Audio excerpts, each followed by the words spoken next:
Hello and welcome to smart learning. আমরা PSC assistant master এবং mistress তার জন্য ক্লাস শুরু করেছি। যারা ক্লাস জয়েন করতে চান সরাসরি ডিসক্রিপশানে থাকা নাম্বার থেকে জয়েন করে নেবেন, জেনে নেবেন কী পদ্ধতিতে ক্লাসগুলো হচ্ছে এবং মক টেস্টও শুরু হচ্ছে। তো আপনারা সরাসরি আমার সাথে যোগাযোগ করে নেবেন। আজকের যে টপিকটা আমরা আলোচনা করব সেটা হচ্ছে রিভার্স অফ ইন্ডিয়া, এবং এখানে আমরা মূলত এমসিকিউ ধরে অধ্যায়গুলো জানব।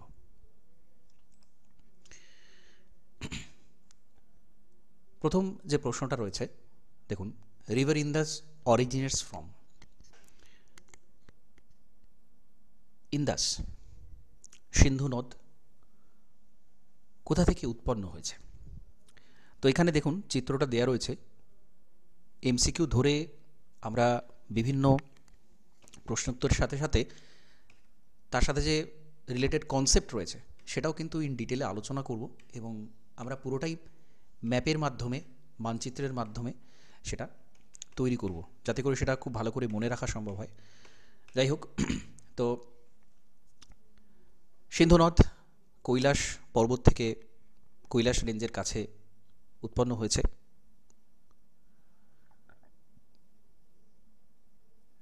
এবং ভারতে প্রবেশ করেছে। এখানে আমরা সিন্ধুর 5টা উপনদী দেখতে পাচ্ছি। সিন্ধুর মূল অংশটা এটা, তারপরে ঝিলাম, চেনাব বা চন্দ্রভাগা, তারপর রাভি, বিয়াস এবং সতলেজ। ঝিলাম, চেনাব, রাভি, বিয়াস, সতলেজ, এতগুলো উপনদী পরপর হচ্ছে। এই সিকোয়েন্সটা অনেক সময় জিজ্ঞাসা করা হয়, অনেকগুলো প্রশ্ন এখান থেকে হয়, তো সেগুলো আমরা পরপর দেখব। আরেকটা বিষয় হচ্ছে, অনেক সময় ওপর থেকে নিচে পর্যন্ত পরপর সিরিয়ালি কোন নদীটা পরপর রয়েছে, নর্থ টু সাউথ বা সাউথ টু নর্থ, সেটাও জিজ্ঞাসা করা হয়। তো সবার উপরে কিন্তু এখানে সিন্ধুর উপনদী রয়েছে শায়ক, শায়ক। এবং এখানে দেখুন নুব্রা। এই যে নুব্রা, আমরা জানি নুব্রা ভ্যালিতে সিয়াচেন হিমবাহ রয়েছে। সেই হিমবাহ গলিত জল নুব্রা তৈরি করেছে নদী, এবং সেটা কিন্তু এসে শায়কের সাথে মিলেছে। তো সেই শায়ক সিন্ধুর উপনদী। গিলগিট, এটাও কিন্তু সিন্ধুর আরেকটা গুরুত্বপূর্ণ উপনদী, কিন্তু এগুলো সবই ডান তীরের উপনদী। আমরা মূল যেগুলো পঞ্চনদ আলোচনা করি সেগুলো বাম তীরের উপনদী, এগুলো সবই ডান তীরের। কাবুল, গোমাল, এই যে নদীগুলো এসে মিশেছে। অনেক সময় কোনো নদীর ডান তীরের উপনদী, বাম তীরের উপনদী, এগুলো জিজ্ঞাসা করা হয়, তো আমাদের কিন্তু এখানে সেগুলো জানতে হবে। তো ঝিলামের থেকে আরেকটা প্রশ্ন হয়। ঝিলাম কিন্তু এখানে আমরা দেখতে পাচ্ছি হ্রদ রয়েছে উলার, উলারের মধ্য দিয়ে প্রবাহিত ঝিলাম। উলার হ্রদটা ঝিলামের জল থেকেই পুষ্ট হয়। তো ঝিলাম, চেনাব, রাভি, বিয়াস, সতলেজ, সতর্ক সবকটা গিয়ে এখানে মিলেছে কোথায়? পঞ্চনদ গিয়ে মিলেছে পাকিস্তানে মিথানকোট। মিথানকোট বলে জায়গা রয়েছে, যেখানে সিন্ধুর সাথে পঞ্চনদের যে প্রবাহ সেটা গিয়ে মিলেছে। বিভিন্নভাবে প্রশ্ন হতে পারে, তো আমাদের সব রকমভাবে কিন্তু প্রস্তুতি রাখতে হবে। Next, which of the following peninsular river is westward flowing? পশ্চিম বাহিনী এর মধ্যে নদী কোনটা? খুব সহজ প্রশ্ন, খুব ইজি প্রশ্ন। তো আমরা প্রত্যেকেই জানি নর্মদা, তাপ্তি, এই দুটোই কিন্তু পশ্চিম বাহিনী নদী, মূল পশ্চিম বাহিনী নদী এই দুটোই রয়েছে। তো খুব কমন প্রশ্ন, যদিও আমরা ম্যাপটা দেখে নেব আরেকবার। এখানে গঙ্গার মূল প্রবাহটা আমরা দেখতে পাচ্ছি উপরে রয়েছে, তারপর মহানদী, গোদাবরী, কৃষ্ণা, কাবেরী। মহানদী, গোদাবরী, কৃষ্ণা, কাবেরী, এগুলো সমস্তই বঙ্গোপসাগরে এসে পড়েছে।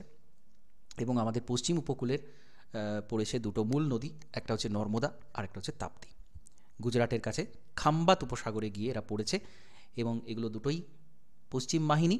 তার সাথে সাথে এরা কিন্তু কোনো বদ্বীপ তৈরি করেনি, এরা খাঁড়ি তৈরি করে আরব সাগরে গিয়ে মিলেছে।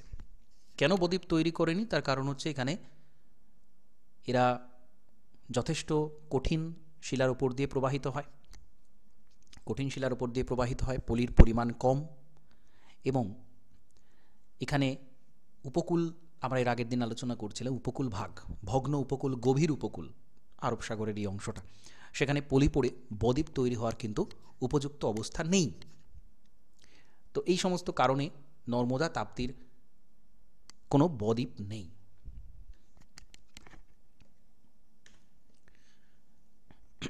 The river Kaveri flows from, কোন নদী কোন কোন রাজ্যের উপর দিয়ে প্রবাহিত, এই টাইপের প্রশ্ন দেখতে পাওয়া যায় প্রচুর। তো কাবেরী নদীটা, মূল যে কাবেরীর প্রবাহ সেটা কিন্তু দুটো রাজ্যের উপর দিয়ে, একটা হচ্ছে কর্ণাটক আর একটা হচ্ছে তামিলনাড়ু।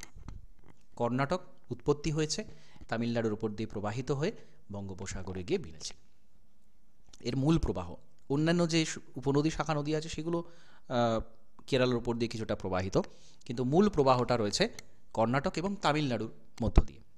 এবার এই কাবেরী রিভার ডিসপুট, অর্থাৎ বিভিন্ন যে নদীগুলো তার জল বন্টন নিয়ে যে বিবাদ রয়েছে, বিবাদ অর্থাৎ দুটো রাজ্যের মধ্যে কে কতটা জল পাবে সেটা নিয়ে যে দ্বন্দ্ব রয়েছে, তার মধ্যে কাবেরীটা হচ্ছে সব থেকে বিখ্যাত দ্বন্দ্ব, কারণ এটা দীর্ঘদিন থেকে চলে আসছে এবং এখনও পর্যন্ত কিন্তু এর কোনো প্রপার সমাধান নেই। তো এটা অনেক সময় প্রশ্ন করা হয়, কাবেরী রিভার ডিসপুট কোন দুটো রাজ্যের মধ্যে রয়েছে। তো যে দুটো রাজ্যে প্রবাহিত সেই দুটোতেই থাকবে কর্ণাটক এবং Tamil Nadu. Next, the fertile land between two rivers is called, দুটো নদীর মধ্যবর্তী যে উর্বর উপত্যকা তাকে কি বলা হয়? তো আমরা জানি উর্বর উপত্যকা, দুটো নদীর মধ্যবর্তী যে স্থান তাকে বলা হয় দোয়াব। তো দোয়াব বলা হয়।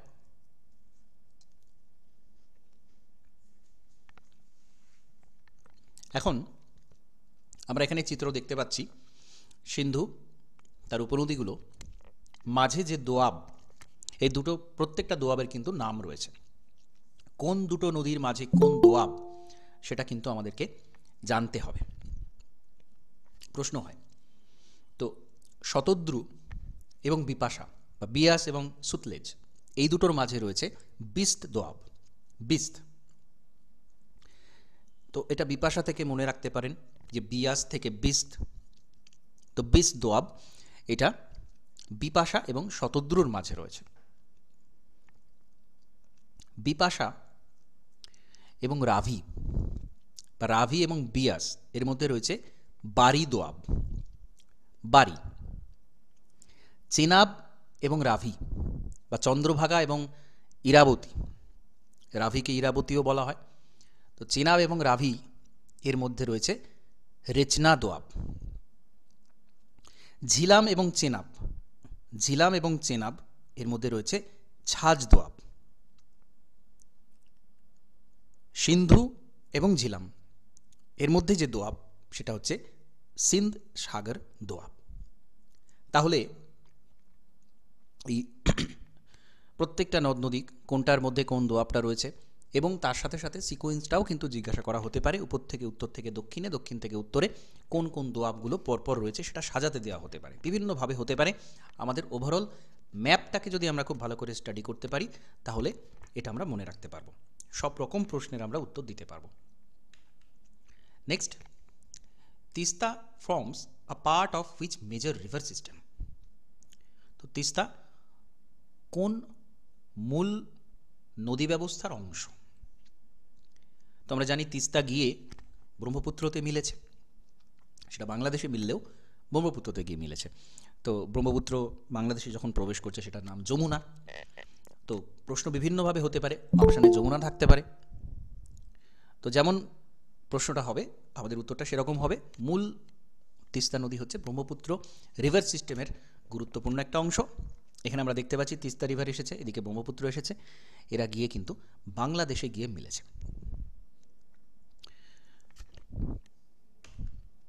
Next, through which of the following set of states does Krishna river flow. তো যেটা বলছিলাম, প্রত্যেকটা নদী, আমাদের ভারতবর্ষের সবচেয়ে গুরুত্বপূর্ণ যে নদী, সেই নদীগুলো কোন কোন রাজ্যের উপর দিয়ে প্রবাহিত সেটা কিন্তু আমাদেরকে তৈরি রাখতে হবে। এই প্রশ্ন কিন্তু বিভিন্নভাবে আসতে দেখা যায়।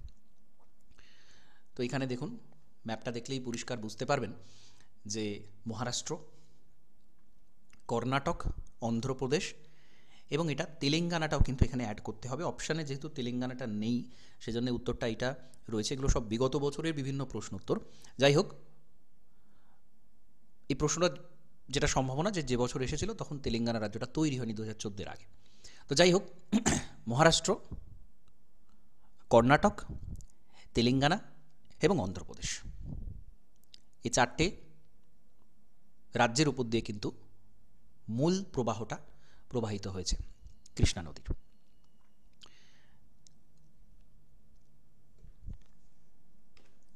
নেক্সট,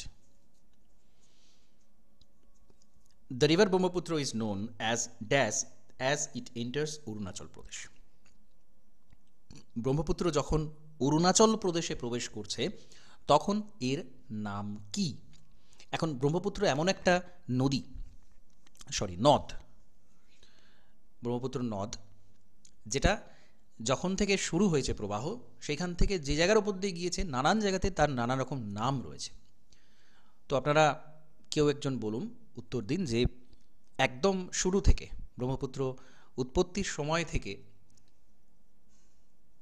বাংলাদেশে গিয়ে প্রবাহ পর্যন্ত কোন কোন নামে পরিচিত, কোথায় কি পরিচিত? এখানে উত্তরটা দেয়া আছে, কিন্তু আরও আদার্স যে নামগুলো রয়েছে সেটা একটু বলুন। স্যার, ব্রহ্মপুত্র যখন শুরু হচ্ছে তখন ডিচু এবং লিচু নাম নিয়ে তারপর কিছুটা প্রবাহিত হচ্ছে সাংপো নামে। তারপর দিচু লিচু কিন্তু এখানে নয়।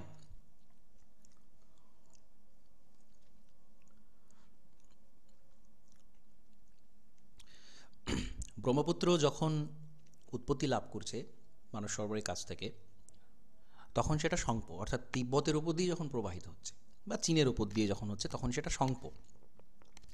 যেই মাত্র ভারতে ঢুকছে অরুণাচল প্রদেশ দিয়ে, তখন নাম হচ্ছে দিহং। ঠিক আছে, দিহং। তারপর তার সাথে দিবং এসে মিলছে এবং সেটা প্রবাহিত হচ্ছে। যেই মাত্র এটা আসাম সমভূমিতে পড়ছে, অরুণাচল প্রদেশের পুরোটাই হচ্ছে পার্বত্য অঞ্চল। তো এই যে জায়গাটা, এখানে এসে দেখুন সব উঁচু জায়গা থেকে, উঁচু পার্বত্য অঞ্চল থেকে বিভিন্ন ছোট ছোট ছোট বড় নানা রকম নদী এসে মিলেছে। দিহংয়ের সাথে দিবং মিলেছে, তার সাথে লোহিত এসে মিলেছে। সব মিলে যেই আসাম সমভূমিতে যেমন উঁচু পার্বত্য অঞ্চল থেকে নদী প্রবাহ এসে পড়ে, আসাম সমভূমিতে পড়া মাত্র এটা নাম হয়ে যাচ্ছে ব্রহ্মপুত্র। প্রচুর পরিমাণ জল ব্রহ্মপুত্র দিয়ে প্রবাহিত হয়। এখানে ম্যাপটা খুব ডিটেল ম্যাপ আছে, আমরা একটু স্টাডি করব, দেখব ওভারঅল আর কি কি নদী ডান তীরের বাম তীরের এসে মিলছে। এবং এখানে লক্ষ্য করুন, এখানে স্টেটগুলো রয়েছে, এতটা চওড়া এর কোর্স, সব থেকে চওড়া। তো সেজন্যে আমাদের যতগুলো বড় বড় রিভার সিস্টেম রয়েছে, সিন্ধু, গঙ্গা, ব্রহ্মপুত্র, তার মধ্যে ব্রহ্মপুত্রই কিন্তু সব থেকে বেশি জল প্রবাহিত করে। সব থেকে বেশি জল ব্রহ্মপুত্রই কিন্তু নিয়ে যায়। তো পরপর আমরা দেখব ডান তীর এবং বাম তীর। তো যেহেতু এটা এদিকে প্রবাহিত হচ্ছে, ডান তীরের উপনদী কোনগুলো? শিয়াং, সুবনশিরি, ভারেল, বারান্ডি, মানস, সংকোষ, তিস্তা। এগুলো সব কিন্তু ডান তীরের। তিস্তাটা বারবার জিজ্ঞাসা করা হয় যে কোন তীরের উপনদী, তো ব্রহ্মপুত্রের ডান তীরের উপনদী। এবং মানস তার সাথে এটাও গুরুত্বপূর্ণ। সুবনশিরি একদিকে রয়েছে, আর ধানসিঁড়িটা কিন্তু উল্টো দিকে, ধানসিঁড়িটা কিন্তু আবার বাম দিকে। সুবনশিরি এবং ধানসিঁড়ি, তো এগুলো হলো সব ডান দিকের। বাম তীরের হচ্ছে লোহিত, বুড়ি দিহং, দিখৌ, ধানসিঁড়ি, কপিল এবং কোলং, এগুলো বাম তীরের উপনদী। তাহলে এতগুলো নদ নদী এসে ব্রহ্মপুত্রে পড়েছে এবং সেটা কিন্তু আসাম সমভূমিতে প্রবাহিত। এবং সমভূমির যে ম্যাপটা, সেটা যদি একটু মনে থাকে তাহলে একটা এখানে চিত্রটা তৈরি করে নিতে পারবেন। এই যে পুরো চওড়া অংশটা দেখতে পাচ্ছি, এটা কিন্তু পুরোটাই সমভূমির ওপর দিয়ে প্রবাহিত, পুরোটাই আসাম উপত্যকা দিয়ে প্রবাহিত। বাকি যে অংশটাই রয়েছে আমাদের উত্তর পূর্বের পাহাড়ি অঞ্চল রয়েছে, হিমালয় পার্বত্য অঞ্চলের অংশ রয়েছে।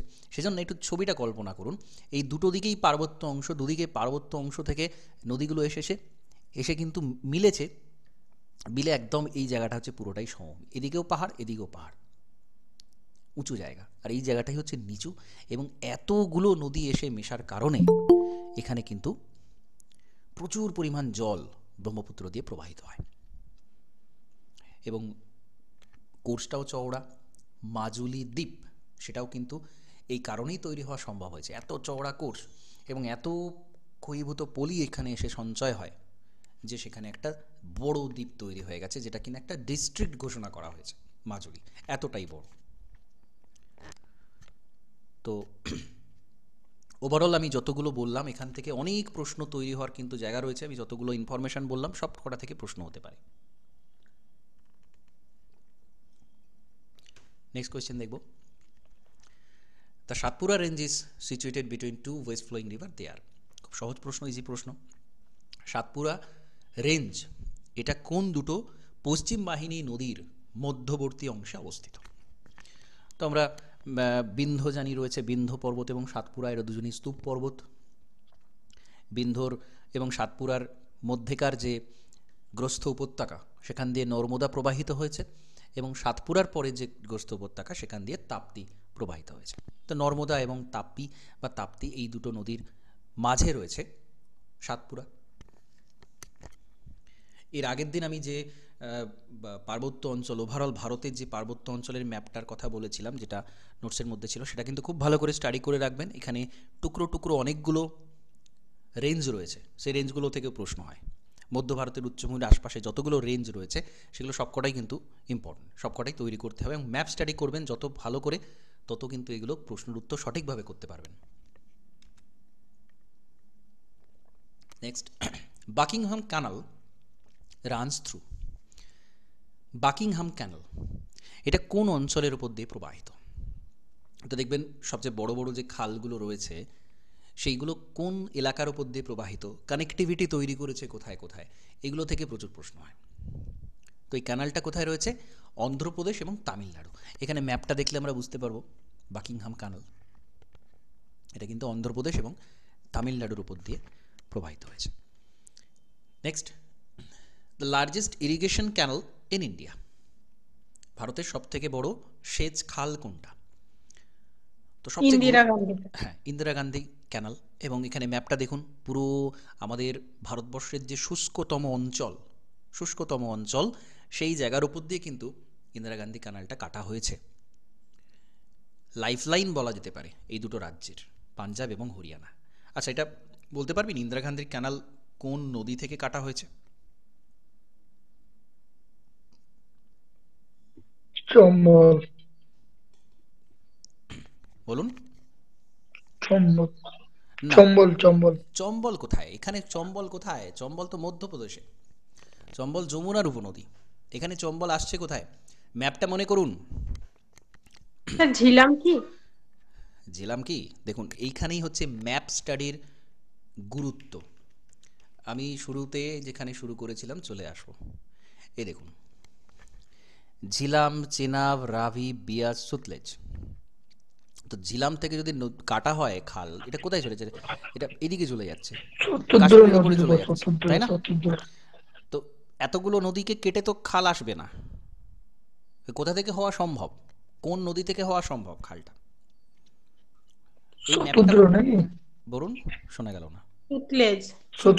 শতদ্রু হবে, কারণ খালটা তো কাটাতে হবে এই সবচেয়ে নিচে, সবচেয়ে কাছের যে নদী আছে তার থেকে কাটা হবে না। নিশ্চয়ই এটা উপর থেকে কেটে কেটে আসবে না সব কটা নদীকে। ম্যাপটা যদি মনে থাকে, আমাদের সিকোয়েন্সটা যদি মনে থাকে, এইটা নর্থে রয়েছে, এইটা সাউথে রয়েছে, এটা যদি মনে থাকে তাহলে কিন্তু আমরা অনেক প্রশ্নেরই উত্তর করতে পারবো। এই জন্যে ডিটেলস স্টাডির ইম্পর্টেন্সটা এখানে। আমি শুধুমাত্র একটা এমসিকিউ পড়ে নিলে হবে না, আমার পরীক্ষাতে এমসিকিউ থাকবে, অতএব কয়েক হাজার এমসিকিউ আমি মস্তিষ্কে নিয়ে চলে গেলাম, পরীক্ষা হবে। প্রশ্নকর্তারা জানেন যে কনসেপচুয়াল ক্ল্যারিটি যাদের নেই তাদেরকে বাদ দিতে হবে, এবং এই ধরনের ম্যাপ বেসড কোয়েশ্চেন তারা এই কারণেই করেন যে এই দিকের দক্ষতাটা আছে কিনা। তো জিওগ্রাফিতে যেখানে যতটা সম্ভব ম্যাপ স্টাডি করবেন। ইন্ডিয়ান জিওগ্রাফির পুরোটাই কিন্তু ম্যাপ স্টাডি দিয়ে মাধ্যমে করা সম্ভব। ইভেন ইকোনমিক জিওগ্রাফিতেও ভারতের যে অর্থনৈতিক ভূগোল রয়েছে সেখানেও কিন্তু ম্যাপ স্টাডি করেই মনে রাখতে হবে। যাই হোক, তো ইন্দিরা গান্ধী ক্যানাল শতদ্রু থেকে ক্যানালটা কাটা হয়েছে এবং দেখুন পাঞ্জাবের উপর দিয়ে এসছে এবং রাজস্থানের উপর দিয়ে এসছে। কোন দুটো রাজ্যের উপর দিয়ে এসছে সেটাও তৈরি করে রাখতে হবে।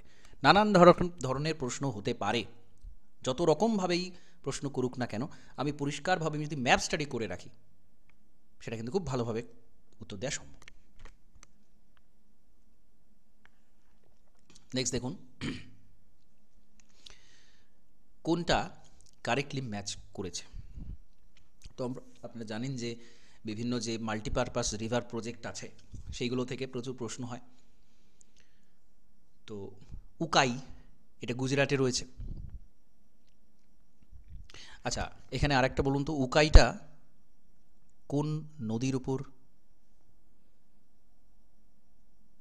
তাপ্তি। তাপ্তি নদীর উপর। আর কেউ বলবেন কিছু? কয়না। না, তাপ্তিটাই ঠিক আছে। কনফিডেন্টলি বলবেন তাপ্তি। আচ্ছা, কয়না, কয়নার কথা এলো, এটাও সেই একই কথা বলবো। যদি ম্যাপটা ভালো করে জানতেন তাহলে কিন্তু এই উত্তরটা আসতো না। কয়না কোথায় রয়েছে? মহারাষ্ট্রে। মহারাষ্ট্রে। কার উপনদী? গোদাবরী হতে পারে। না, কৃষ্ণা। জাস্ট শুরু হয়েছে তারপরেই এসে মিলেছে। এবং কয়না জলাধার, কয়না জলাধারে একটা ভূমিকম্প হয়েছিল জলের চাপে, জলের প্রেসারে। দেখবেন ভূমিকম্পের কৃত্রিম ভূমিকম্পের যে কারণ তার মধ্যে একটা উদাহরণ হিসেবে 1967 কয়না জলাধার। 1967 কয়না জলাধারে কিন্তু এত অতিরিক্ত জল সঞ্চয় রাখা হয়েছিল, সেখান থেকে একটা ভূমিকম্প হয়। তো সেটা কৃষ্ণার উপনদী এবং সেটা কিন্তু মহারাষ্ট্রে রয়েছে। তো এখানে গুজরাটে কয়নার কোনো কথাই নেই। এবার বাকি যেগুলো রয়েছে, ধরুন তুলবুল প্রজেক্টটা রয়েছে জম্মু কাশ্মীরে, শ্রীশৈলম অন্ধ্রপ্রদেশে রয়েছে এবং পাপনাশাম এটা রয়েছে তামিলনাড়ুতে। এটা চার্টের মাধ্যমে করতে হয়, আপনারা জানেন। আমি এখানে আর এটা নিয়ে ডিটেলে বলছি না। কনসেপচুয়াল যে জায়গাগুলো এখানে পরপর রয়েছে সবকটা, ভাকরা নাঙ্গাল থেকে শুরু করে মান্ডি, চম্বল, দামোদর ভ্যালি, হীরাকুদ, রিহান্দ, কোশি সমস্তটাই এখানে দেয়া রয়েছে। তো এগুলো কিন্তু এটা আপনারা জানেন। এগুলো যদি পারেন সবথেকে ভালো হয় একটা বড় ম্যাপ ড্র করে নিয়ে এগুলো একটু নদীর উপর বসিয়ে দেওয়া। নদীর উপর বসিয়ে দেওয়া, কোন নদীর উপর কোনটা রয়েছে। দেখবেন ইমেজ ফরম্যাটে আমাদের যত বেশি মেমোরি কাজ করে আর অন্য কোনো ফরম্যাটে কিন্তু সেই মেমোরি কাজ করে না। যতটা পারবেন ইমেজ ফরম্যাটে কনভার্ট করে দেবেন থিওরি পোর্শনটা, দেখবেন বেশি বেশি মনে থাকছে। আচ্ছা, এবার হচ্ছে the following rivers divide the Deccan tableland from central highland in northern India. তো প্রশ্নের মধ্যেই উত্তরটা লুকিয়ে আছে। কোন নদীটা দাক্ষিণাত্য মালভূমি এবং মধ্য ভারতের উচ্চভূমিকে আলাদা করেছে?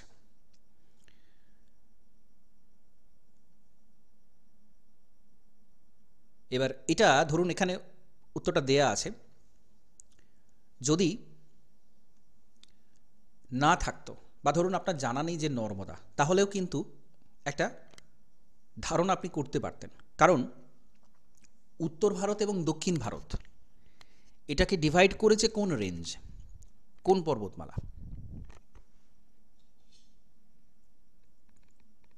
বিন্ধ্য পর্বত। বিন্ধ্য পর্বত। তাহলে বিন্ধ্য যদি ডিভাইড অলরেডি করে দিয়ে থাকে, তাহলে তারপরে যে নদীটা আছে আমরা সেটাকেও বলতে পারি ডিভিশন করে দিয়েছে, দুটো আলাদা করে দিয়েছে। বিন্ধ্যর পরেই নর্মদা রয়েছে, দাক্ষিণাত্য মালভূমি, এবং এখানে আমরা যেটা দেখতে পাচ্ছি মধ্য ভারতের যে উচ্চভূমি সেন্ট্রাল হাইল্যান্ড, সেটা পুরোপুরি নর্মদা, তাপ্তি এই দুটো পরপর নদী রয়েছে। এবং বিন্ধ্য পর্বতটাকেই উত্তর ভারত দক্ষিণ ভারতের বিভাজিকা হিসেবে ধরা হয়।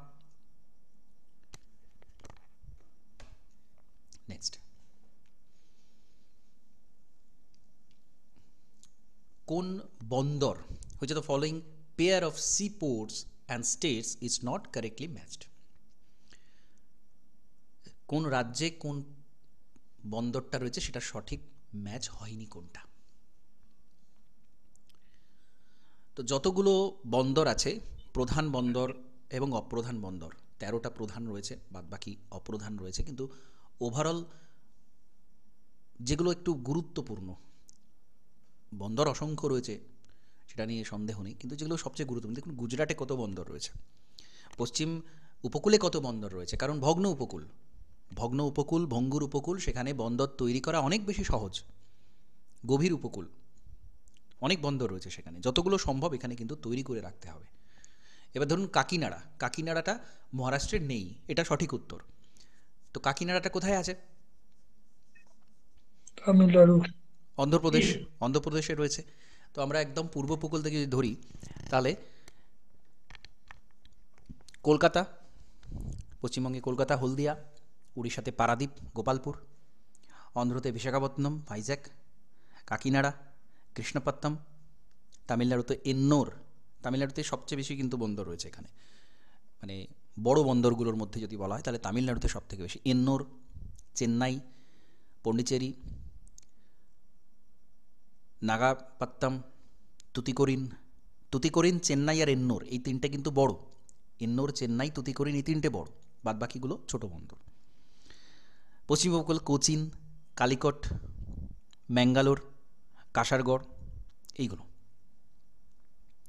কর্ণাটকে কারওয়ার, বেলিকেরি, গোয়া মারমাগাঁও,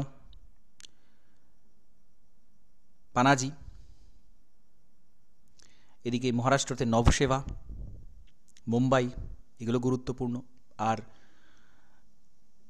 গুজরাটে অনেকগুলো বন্দর রয়েছে, পোরবন্দর থেকে শুরু করে পরপর অনেক বন্দর রয়েছে, মান্ডভি, মুন্দ্রা, এই সবগুলো কিন্তু কম বেশি, কান্দালা, এগুলোর এক একটা গুরুত্বও আছে। তো সেটা আমরা পরে আসবো, আপাতত আমরা ম্যাপ স্টাডি এভাবে করছি। যেমন ধরুন যদি বলা হয় সবচেয়ে গভীরতম বন্দর ভারতবর্ষে, তাহলে উত্তর কি হবে?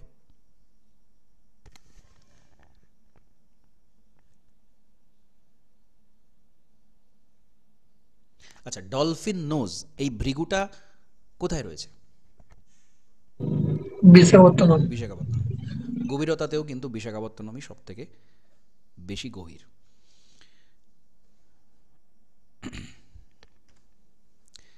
নেক্সট যেটা বলছিলাম, প্রশ্ন আসতে পারে এভাবে, from north toward south which one of the following is the correct sequence of the given rivers in India? উত্তর থেকে দক্ষিণে সঠিক ক্রম কোনটা?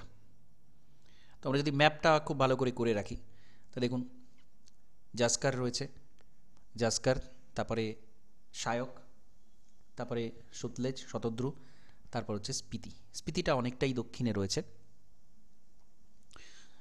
তো এইখানে দেখুন সায়ক, সুতলেজ, শতদ্রু, তারপরে এইখানে স্পিতি নদীটা ছোট, হিমাচল প্রদেশে রয়েছে, তো সেটা আর একটু দক্ষিণ দিকে। তো সঠিক উত্তর হচ্ছে, সিকোয়েন্স হচ্ছে এইটা।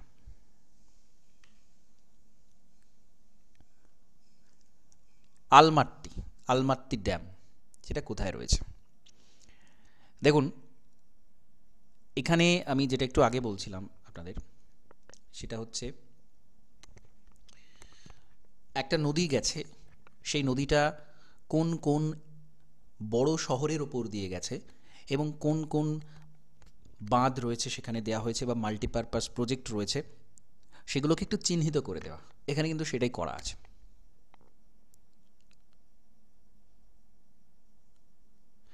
আলমাট্টি ড্যামটা, এটা কৃষ্ণার ওপর রয়েছে এবং এটা দেখুন অমরাবতীর উপর দিয়ে গেছে। নাগার্জুনকোন্ডা, আচ্ছা শ্রীশৈলাম, এই বাঁধটাও কৃষ্ণা নদীর ওপর রয়েছে এবং বিজয়ওয়াড়া, এই শহরটার ওপর দিয়েও কিন্তু কৃষ্ণা গেছে। তাহলে আমরা যদি একটা ম্যাপ ড্র করি, তার মধ্যে সেই নদীটার উপরে যদি আমরা পয়েন্ট আউট করে নিতে পারি, সেটা কিন্তু আমাদের অনেক বেশি আমরা মনে রাখতে পারবো, কারণ এইখানে ইনফরমেশনের সংখ্যাটা নেহাত কম নয়। কোন নদীর উপর কোন বাঁধ রয়েছে বা কোন নদীর উপর কোন শহর গেছে, প্রচুর ইনফরমেশন, ছোট বড় নানান শহর আছে এবং এক একটা নদীর উপনদীর উপর দিয়ে অনেক শহর গেছে। তো সেটা ম্যাপ স্টাডি করাটাই সব থেকে ভালো। Next question, which of the following is an inland riverine port? Inland port কোনটা? তো এখানে আপনারা জানেন, এটা বলুন, মার্ক করা নেই, কোনটা হবে? ইনল্যান্ড, কলকাতা। কলকাতা। কলকাতা। কলকাতা। কলকাতা হচ্ছে ইনল্যান্ড পোর্ট, কারণ এটা নদী বন্দর, ভিতর দিকে রয়েছে। এখানে কলকাতার অবস্থানটা দেয়া রয়েছে, হলদিয়া।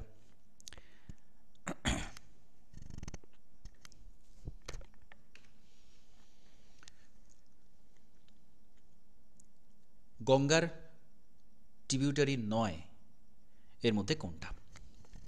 তো গঙ্গার যতগুলো ট্রিবিউটারি আছে সেটা আমাদের জানতে হবে, নাহলে কিন্তু আমরা সঠিক উত্তর দিতে পারবো না। যখন এই 9 কোনটা আসবে, তার মানে কিন্তু আমাদের ইনফরমেশান আরও ডিপে গিয়ে জানাটা প্রয়োজন। আচ্ছা, এখানে অপশান দেয়াই রয়েছে, সোন, গোমতী, যমুনা এগুলো উপনদী, ইন্দ্রাবতী কিন্তু নয়। আচ্ছা, ইন্দ্রাবতী নয়, তাহলে ইন্দ্রাবতী এটা কার উপনদী? এটা একটু বলার চেষ্টা করুন। গোদাবরী কি? আরেকবার বলুন। গোদাবরী। গোদাবরী। গোদাবরী, গোদাবরীরও অনেকগুলো উপনদী আছে, আমরা আসবো, কোনো না কোনো কোয়েশ্চেনে থাকবে এটা নিশ্চয়ই। তো গঙ্গার যে মূল উপনদীগুলো রয়েছে সেটা দেখব আমরা, এবং তার সাথে কোথায় উৎপত্তি হয়েছে সেটাও দেখব। অনেকগুলো ভাবে প্রশ্ন আসতে পারে। দেখুন, এখানে গঙ্গা উৎপত্তি হচ্ছে, গঙ্গার যে মূল প্রবাহ ভাগীরথী সেটা কিন্তু গোমুখ গুহা থেকে উৎপন্ন হচ্ছে, অলকানন্দা এসে মিশছে দেবপ্রয়াগে, দেবপ্রয়াগ থেকে আমরা নাম দিয়েছি গঙ্গা, তার আগে কিন্তু ভাগীরথী। তাহলে দেবপ্রয়াগে এলো, তারপর গঙ্গা, সেটা উত্তরাখণ্ডের উপর দিয়ে প্রবাহিত হয়ে সমভূমি প্রবাহে হরিদ্বারের কাছে পড়ছে, তারপরে সেটা ধীরে ধীরে প্রয়াগরাজ, যেখানে কুম্ভ মেলা চলছে সেই প্রয়াগরাজ, সেখানে এসে যমুনার সাথে মিলেছে। তো যমুনা কিন্তু গঙ্গার ডান তীরের উপনদী, ডান তীরের উপনদীর মধ্যে যমুনা প্রধান, এবং তার বেশ কিছু দূর পরে বিহারে গিয়ে সোন নদী কিন্তু এসে মিলেছে। সোনকে আমরা মোটামুটি উত্তর বাহিনী নদী কিছুটা বলতে পারি, কিছুটা, পুরোটা নয়। সোন কিছুটা উত্তর দিকে প্রবাহিত, ভারতে খুব কমই উত্তর বাহিনী নদী আছে, তো সোন সেরকমই একটা নদী। তারপরে দামোদর বা আরও যে পরপর নদী রয়েছে, বড় নদীর মধ্যে দামোদরটাই প্রধান। এই তিনটেকে আমরা বলতে পারি গঙ্গার ডান তীরের মূল উপনদী, যমুনা, সোন এবং দামোদর। বাম তীরের মধ্যে এখানেও কিন্তু আবার বলবো, সিকোয়েন্স মনে রাখবেন পরপর, রামগঙ্গা, গোমতী, ঘরঘরা, গণ্ডক, কোশি। এবার এগুলোর মধ্যে কোনগুলো ভারতে উৎপন্ন হয়েছে, কোনগুলো ভারতের বাইরে উৎপন্ন হচ্ছে, সেগুলোও কিন্তু মনে রাখবেন। কেন মনে রাখবেন সেটাতে আসবো। প্রথমে দেখুন, রামগঙ্গা আর গোমতী এই দুটো ভারতেই তৈরি হচ্ছে, এগুলো হিমালয় থেকেই তৈরি হচ্ছে। বাকিগুলো কিন্তু হিমালয়ের ওই পার থেকে আসছে, হিমালয় পর্বতকে ডিঙিয়ে আসছে, হিমালয় পর্বতকে ডিঙিয়ে নয়, হিমালয় পর্বতকে কেটে ক্ষয় করে তবে কিন্তু এরা গঙ্গাতে এসে মিলছে। ঘরঘরা, গণ্ডক এবং কোশি, তাহলে এইগুলোর ইম্পর্টেন্সটা কোথায়? এরা কিন্তু অ্যান্টিসিডেন্ট রিভার, অর্থাৎ এরা কিন্তু পূর্ববর্তী নদী। যখন হিমালয় পর্বত ছিল না তখন কিন্তু এদের প্রবাহ ছিল। হিমালয় পর্বত উৎপত্তির সাথে সাথে ক্ষয় কাজ বজায় রেখে এরা কিন্তু তাদের অস্তিত্বটাকে টিকিয়ে রেখেছে, সেজন্য এদেরকে পূর্ববর্তী নদী বলা হয়। কার পূর্ববর্তী? হিমালয় পর্বতের উৎপত্তির পূর্ববর্তী এরা নদী, এরা অ্যান্টিসিডেন্ট রিভার। ঘরঘরা, গণ্ডক, কোশি, যতগুলো নদী হিমালয়কে পার করে ভারতে এসেছে সবগুলোই কিন্তু পূর্ববর্তী নদী, অ্যান্টিসিডেন্ট রিভার। তাহলে এই তিনটে কিন্তু এইভাবে এসছে, এবং এগুলো দেখুন নেপালকে পার করে একদম তিব্বত থেকে আসছে। এগুলো সব antecedent river. Shatadru antecedent river, Sindhu antecedent river. অনেকে গঙ্গাকে বলেন, কিন্তু গঙ্গা কী করে অ্যান্টিসিডেন্ট হবে? গঙ্গার উৎপত্তি হয়েছে হিমালয়ের গলিত হিমবাহ থেকে। গঙ্গা কখনোই অ্যান্টিসিডেন্ট রিভার নয়, পূর্ববর্তী নদী কখনোই গঙ্গা নয়। তিস্তাটা পূর্ববর্তী নদী। তিস্তাটা পূর্ববর্তী নদী, কিন্তু গঙ্গা কখনোই পূর্ববর্তী নদী নয়। আচ্ছা, এখানে আমরা আরেকটা স্টাডি করব। দেখুন, এই যে চম্বলের কথা একটু আগে বলছিলেন, চম্বল যমুনার উপনদী। চম্বল যমুনার উপনদী এবং যমুনার প্রধান উপনদী। চম্বলেরও কিন্তু উপনদীগুলো মনে রাখতে হবে। বানাস, এটা মনে রাখবেন। পার্বতী, কালী সিন্ধ, চম্বলেরই মূল প্রবাহ গেছে, এবং বাকি তিনটে কিন্তু চম্বলে গিয়ে মিলেছে। বানাস, এটা কিন্তু পুরো রাজস্থানের উপর দিয়ে প্রবাহিত। চম্বলের মূল প্রবাহটা মধ্যপ্রদেশে শুরু হয়েছে এবং বাকিটা রাজস্থানের উপর দিয়ে প্রবাহিত হয়ে উত্তরপ্রদেশে গিয়ে যমুনার সাথে মিলেছে। তারপর সিন্ধ, বেতোয়া, কেন। চম্বল, সিন্ধ, বেতোয়া, কেন, এই চারটেই যমুনার উপনদী এবং ডান তীরের উপনদী। প্রত্যেকটা মনে রাখবেন, খুব গুরুত্বপূর্ণ। এবং এখানে আরেকটা গুরুত্বপূর্ণ বিষয় আছে, সেটা হচ্ছে যে সোন। সোন এখানে কোথা থেকে উৎপন্ন হয়েছে বলতে পারবেন? সোন নদীর উৎপত্তি কোথায়?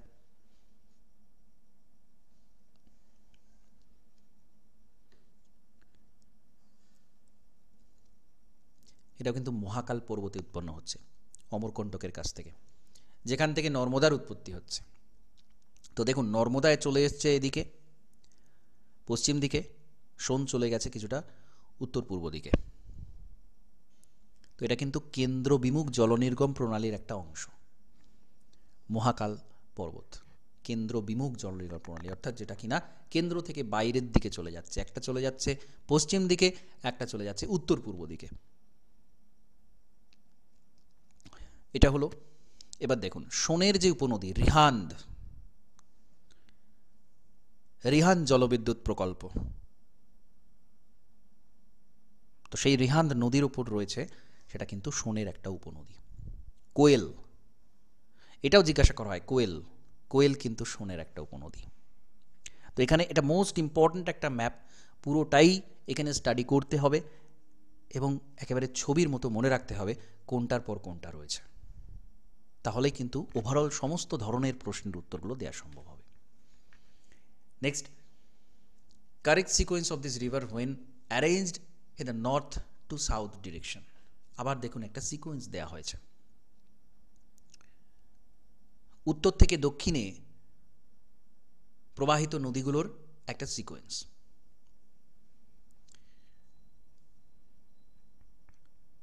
আচ্ছা, কিষানগঙ্গা নদীটা কোথায় রয়েছে?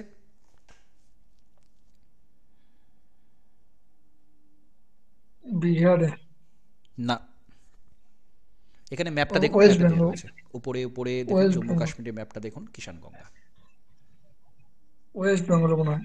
কিষানগঙ্গার উপর কিষানগঙ্গা প্রজেক্ট একটা ইম্পর্টেন্ট প্রজেক্ট রয়েছে, ঠিক আছে।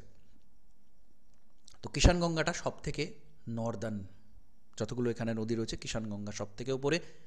তারপর রয়েছে গঙ্গা, তারপর ওয়েনগঙ্গা। আচ্ছা, ওয়েনগঙ্গা, পেনগঙ্গা, এ দুটো কার উপনদী? গোদাবরী। ওয়ার্ধা, পেনগঙ্গা, ওয়েনগঙ্গা, এই তিনটেই গোদাবরীর খুব গুরুত্বপূর্ণ উপনদী। এখানে গোদাবরীর উপনদীগুলো দেখুন দেয়া আছে। একটু আগে ইন্দ্রাবতীর কথা হচ্ছিল, ইন্দ্রাবতী কিন্তু গোদাবরীর উপনদী। এখানে দেখুন ইন্দ্রাবতী, শবরী, এদিকে ওয়ার্ধা, ওয়েনগঙ্গা, পেনগঙ্গা, এইগুলো। এবং ডান তীরের মধ্যে সবচেয়ে গুরুত্বপূর্ণ হচ্ছে মঞ্জিরা, তারপরে রয়েছে মানের।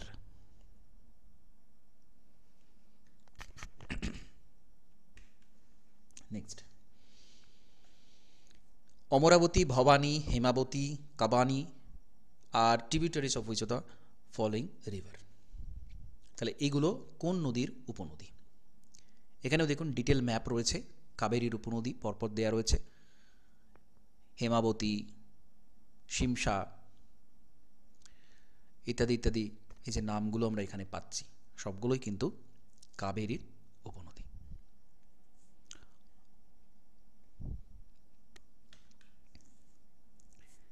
The Siachen Glacier melting waters are the main source of which the following river.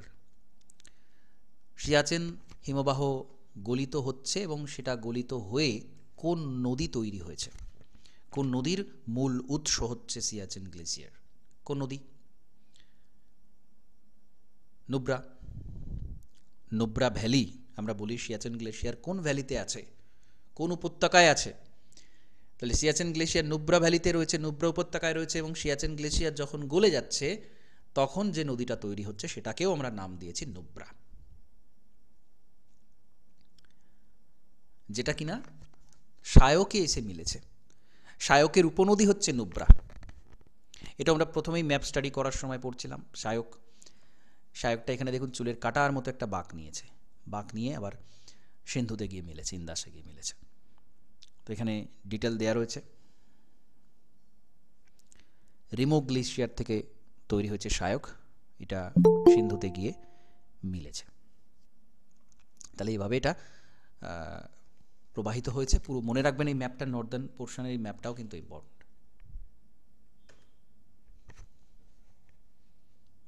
Just a minute. Which city is located on the bank of the river Mula Mutha? Mula Mutha এর তীরে কোন শহর রয়েছে? তো মুলা মুথা এটা হচ্ছে পুনে। এখানে দেখুন রিভারগুলো দেয়া রয়েছে। পুনের পাশ দিয়ে প্রবাহিত হয়েছে। তো যতগুলো আমাদের শহর রয়েছে এটাও আমরা কিন্তু এরকম যদি সম্ভব হয় নদীর ওপর আমরা পয়েন্ট আউট করে নেব, তাহলে সেটা অনেক বেশি ভালো করে মনে থাকবে। এখানে চার্ট দেয়া রয়েছে কোন শহর কোন নদীর তীরে রয়েছে এবং কোন রাজ্যে সেটা রয়েছে।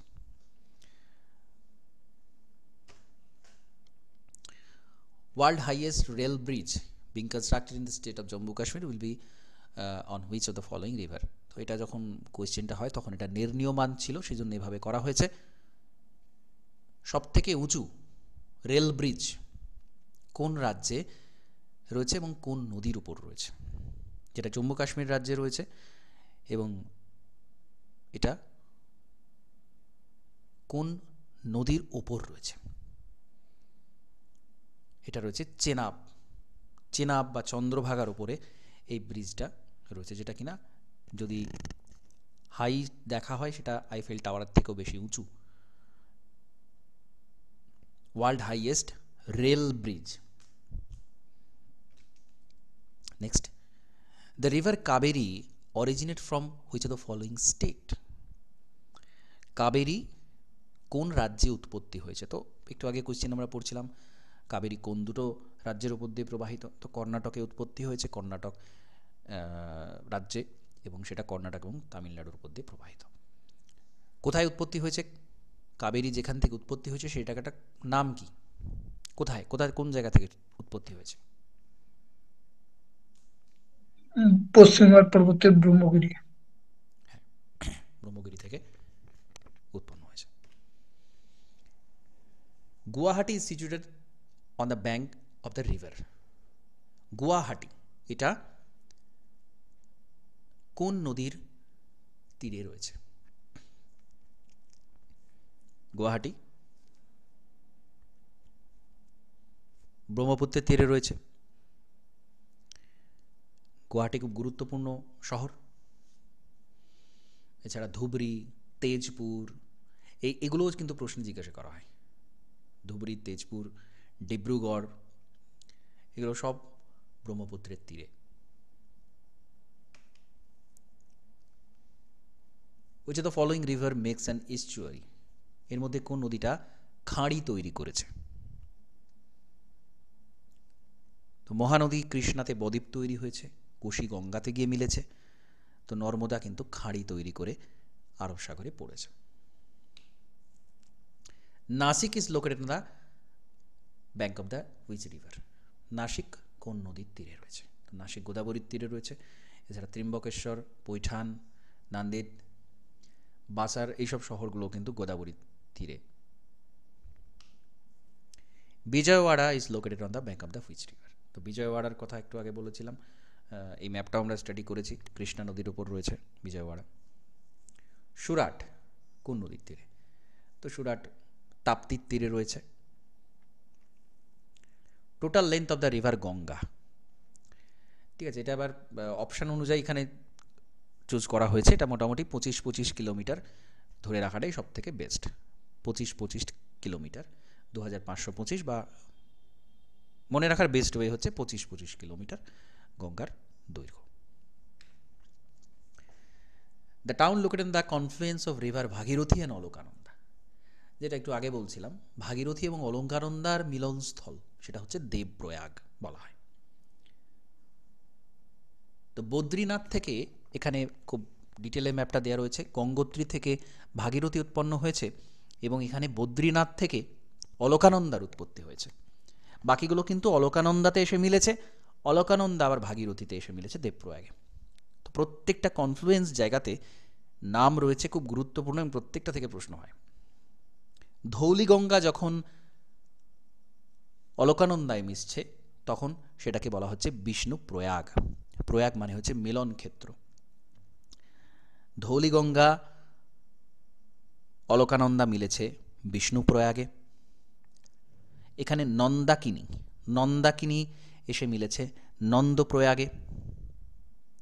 পিণ্ডার গঙ্গা এসে মিলেছে কর্ণপ্রয়াগে, সব অলকানন্দার সাথে মিলেছে। মান্দাকিনী অলকানন্দার সাথে এসে মিলেছে রুদ্রপ্রয়াগে। সব মিলে অলকানন্দার যে মূল প্রবাহ সেটা দেবপ্রয়াগে ভাগীরথীর সাথে মিলেছে এবং তারপর থেকে এর নাম হয়েছে গঙ্গা। তো প্রত্যেকটা প্রয়াগ কোন নদী এসে মিলেছে কোন প্রয়াগে সেটা কিন্তু জানতে হবে। এগুলোকে পঞ্চপ্রয়াগ বলে। The Dash River, which its tributaries drain the state of Sikkim. Sikkim রাজ্যের উপর দিয়ে প্রবাহিত হয়েছে তিস্তা। তিস্তার উৎপত্তি হচ্ছে কোথায়? তিস্তার উৎসস্থল কোথায় বলুন?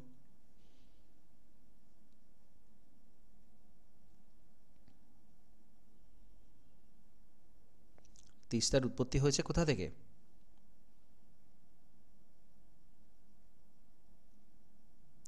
সিকিমের জেমু হিমবাহ থেকে। জেমু হিমবাহ থেকে উৎপন্ন হয়েছে।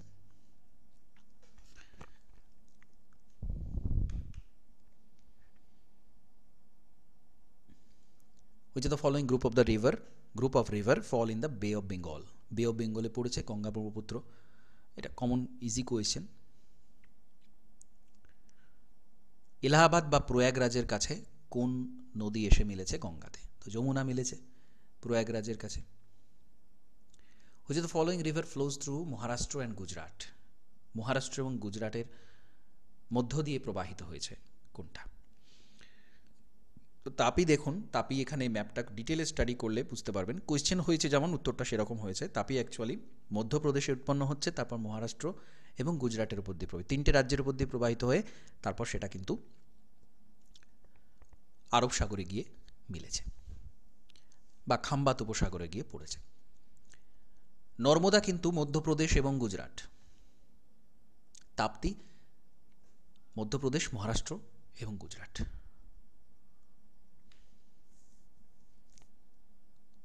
Which are the west flowing river of southern India which flows into Arabian Sea? Common question, আরব সাগরে গিয়ে পড়েছে নর্মদা এবং তাপ্তি, পশ্চিম বাহিনী নদী। নেক্সট খুব গুরুত্বপূর্ণ, Marmagao port is linked to the interior by means of cheap transport on river. তো মারমাগাঁও এই বন্দরটা কোন দুটো নদীর মিলিত অংশে অবস্থিত? এখানে দেখুন মান্ডবী এবং জোয়ারি, এই দুটো নদী এখানে এসে মিলেছে এবং মারমাগাঁও পোর্টটা কিন্তু এই জায়গাতে রয়েছে, জোয়ারি এবং মান্ডবী। মারমাগাঁও পোর্ট গোয়াতে রয়েছে, এই জায়গাতে রয়েছে মারমাগাঁও পোর্ট। এখানে ছবিটা দেখলে বুঝতে পারবেন এই যে জায়গাটা, এখানে মারমাগাঁও পোর্ট রয়েছে। তো মান্ডবী এসে মিলেছে এবং জোয়ারি এসে মিলেছে তারপরে কিন্তু এখানে মারমাগাঁও পোর্টটা রয়েছে, মারমাগাঁও বন্দর রয়েছে। তাহলে এই দুটো নদীর নাম কিন্তু মনে রাখবেন। Jamshedpur city is located at the confluence site of river. কোন দুটো নদীর মিলনস্থলে জামশেদপুর শহরটা রয়েছে? সুবর্ণরেখা এবং খড়কাই জামশেদপুরে এসে মিলেছে। তো এটা খুব গুরুত্বপূর্ণ। ওকে, আরও অনেক প্রশ্ন রয়েছে, প্রচুর প্রশ্ন রয়েছে, এগুলো পরপর আমরা আলোচনা করব। যত বেশি আমরা ভালো করে ম্যাপ স্টাডি করব তত কিন্তু এখান থেকে যত ধরনের প্রশ্ন হয় এখানে কিন্তু সবগুলোই রয়েছে। তো পরপর আমরা এগুলো কভার করে নেব। ঠিক আছে, আজকের ক্লাসটা এখানে কমপ্লিট করছি। নমস্কার, ধন্যবাদ।